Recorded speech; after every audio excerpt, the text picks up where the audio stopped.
Hello everybody, how are you? This is Karthik Poovanam. I'm a leadership coach, author and a travel explorer. What are the traits of an enlightened human being? If you're an enlightened person, does it mean you have a mastery over the 5 elements? If yes, just display it. Have you ever seen anybody? We hear and we read, maybe in autobiography of a yogi, you have read so many extraordinary things.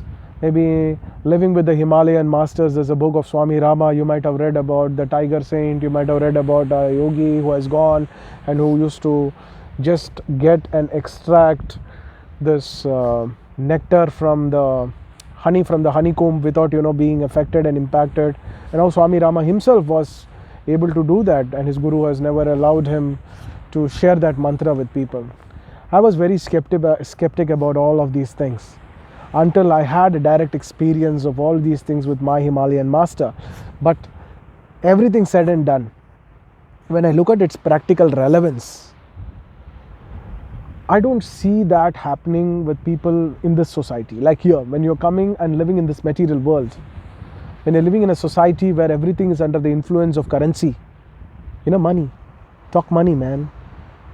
What is it going to give benefit to me? In what way is it beneficial? This give and take business, so much to give and so much to take, and most of the time people think of taking. What is it I can take from this person? What is it I can learn from this person? It's all about taking, never about giving. So what is a trait of an enlightened being? The trait of an enlightened being is to just give, that's all.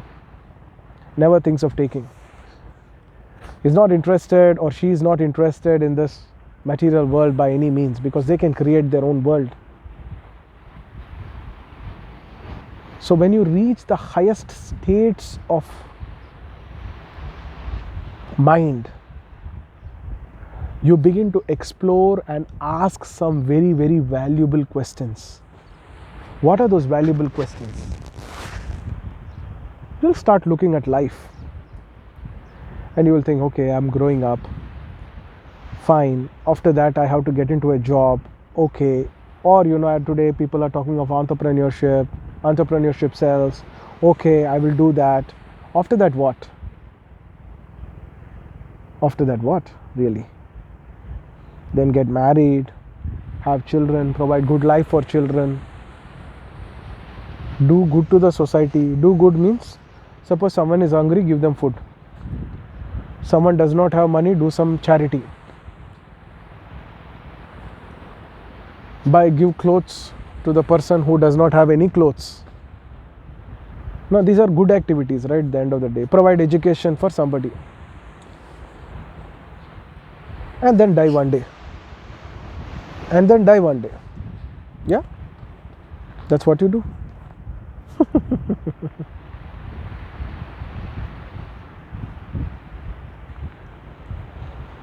But when your mind reaches a highest state within, you begin to ask, why is this all happening for the first instance?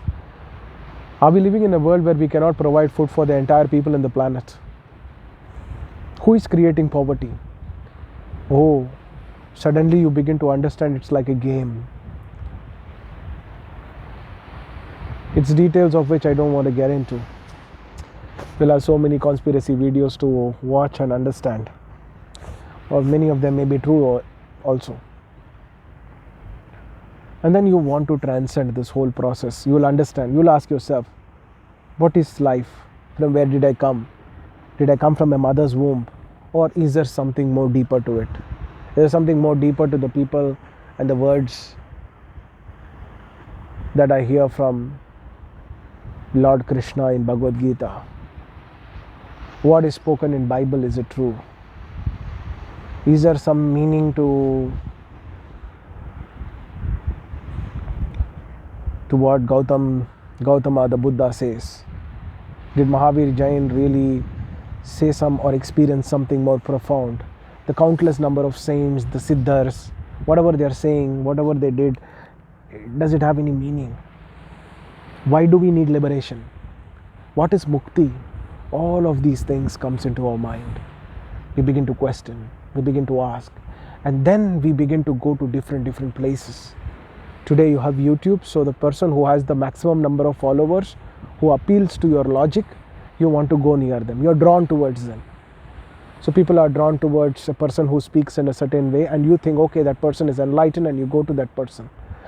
And then the person puts you through a certain process, his philosophies and other things, and you start doing.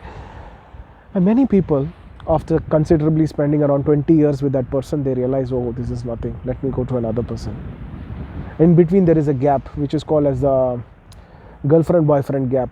The girlfriend-boyfriend gap is like, if you are deeply loyal to one another and you get deceived, you suddenly feel averse towards all the other possibilities. So they don't want to have a relationship with anybody. So little while, they get into a shell. So they say this is all bullshit and all rubbish. But there's a deep longing, there is a deep seeker because of your higher states. And then you begin to watch someone else's videos. So now you observe that person from a distance. Okay, these are almost the same thing this fellow is also saying, that the other person whom I trusted is saying. Then suddenly, okay, this man makes sense or this woman makes sense. So from the fellow, there's a transformation that you start addressing the person as a man, woman. So begin, respect has cropped in. And slowly, oh, this guru is very good. And suddenly you're drawn towards that person. You're drawn towards that being. And once you are drawn towards that person, again the same thing happens in a different way. As you know, there's a famous book called You Can Win. If you're not read it, you must read it. One of the best books I have read in the initial days. Not completely, I'm not a good reader, so I take all the books and read a little bit and glance at. So it's of Shiv Khera, and he says that winners do not do different things, they do things differently. It's same thing with everywhere. If you look at it, people don't talk different things, they talk the same things in a different way. So then you go through that same activity, same process more or less. First and foremost, being a seeker in the line, having experienced a master without any window shopping. Means I've also done window shopping, but on net, but not physically going and meeting people who are all famous. I met them to know and understand various other things, which was very useful for me when I'm giving a training program for the IPS officers and sharing with them about cult creation and techniques, what exactly and how exactly it's done. But it's a different topic altogether. However, what I want to share with you is, so having met a master in my life in the Himalayan region, I can tell you, once you're enlightened, it's not possible for you to be here in this world. The world is filled with all kinds of rubbish. And why would you want to suffer? I'll ask you one thing. Today, let's leave everything aside, okay? You want to debate with me, you can tell hundreds of things in your favor. But let's seriously and carefully examine this. Suppose you are living in a decent house with a 3-bedroom house, okay? You can afford to stay in that house. You're driving a decent car. You are wearing good, dignified clothes. Now, go and stay in a hut, let's see. Travel in a bullock cart, let me see. When you can't leave just the small material shit that you have gathered, you are not driving a Mercedes or high-end Mercedes or a BMW, or you are driving a Jaguar, Aston Martin, Ferrari, Lamborghini, Rolls Royce. You are not in those big palaces or very huge villas. You are not wearing a designer wear clothes that once you wear them, you're not going to wear them again. You don't have a private designer designing clothes for you. But still, you're not willing to leave them. Very little things you're not willing to leave. It's the same when you look at it for an enlightened being. When a person has reached that highest, he's enjoying that intoxication of bliss. Or when she is enjoying that intoxication, the divine intoxication, bliss, why would they want to come here and try to convince you? So the one way in which you can get a guru in life is by deepening the longing. Very much important. Your longing must be authentic. It cannot be a 1 o'clock. I will get up from 5 a.m. to 6 p.m. 5 a.m. to 6 a.m. I'm going to do. I am a grahastha, I need to do my duties, this is karma yoga. All this crap is not required. When your business is transcendence, when your business is to know yourself, what can be the higher more purpose than that? What can there be a higher purpose than that? When you feel there is a world which is more higher, you want to break the cycles of birth and death, what more other activities would you like to engage yourself in? When the longing becomes very deep, it becomes very dangerous for your family members, because you will leave your family on the road. Many middle class people have done that. Gautama could never ever become Buddha without leaving his wife. It's not possible. He had to leave his entire kingdom. Then he comes back. That is a different reality altogether. If the one chooses to, and why would they want to come back? Because they want to burn some karmas.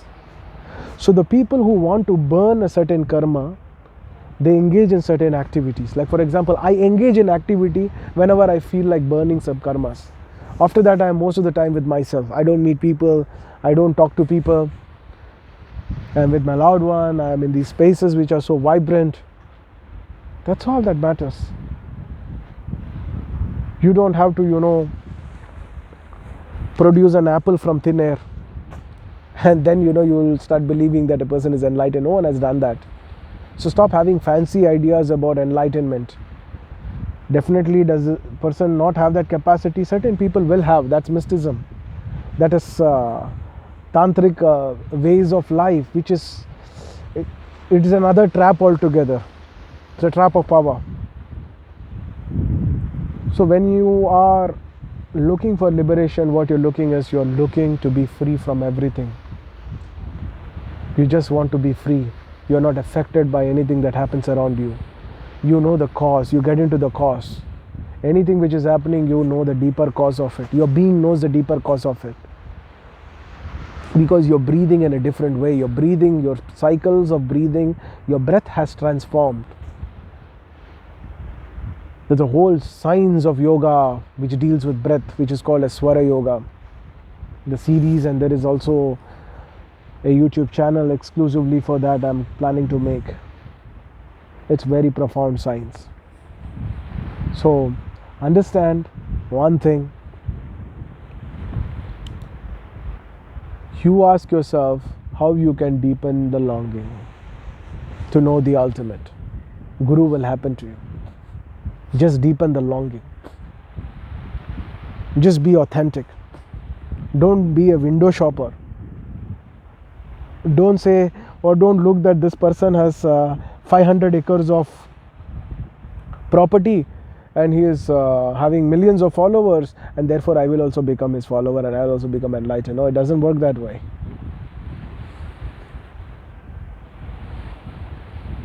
When you are having a physical outlook, when you have a physical idea, that means you have taken a predisposition in your thought process. It's like having a genetic predisposition already. You don't have to have any ideas. No ideas is going to work here. No philosophies is going to work here. No pre-described books are going to work here. Because it is completely idea-less, thought-less, philosophy-less. There is nothing to say, there is nothing to talk, there is nothing, just experiencing. When you are hungry, you just eat. Don't talk about the food. Your hunger will never be quenched by talking about the food.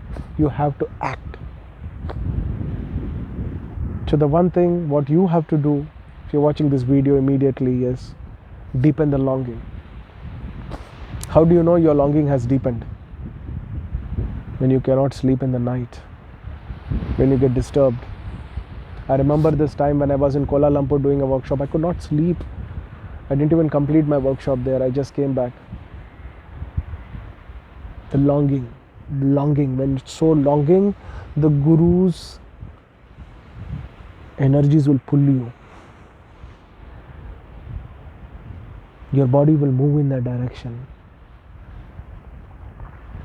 guidance will happen automatically.